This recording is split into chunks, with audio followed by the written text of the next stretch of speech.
سمع الله لمن حمده.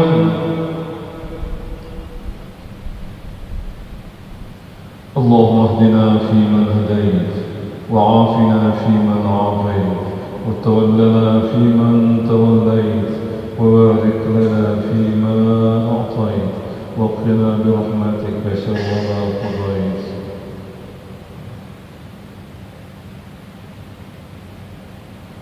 اللهم اشف عنا البلاء والوباء والفحشاء والمنكر والسيوف المختلفة والشدائد والمحن ما ظهر منها وما بطن من بلدنا هذا خاصة ومن بلدان المسلمين عامة، إنك على كل شيء قدير.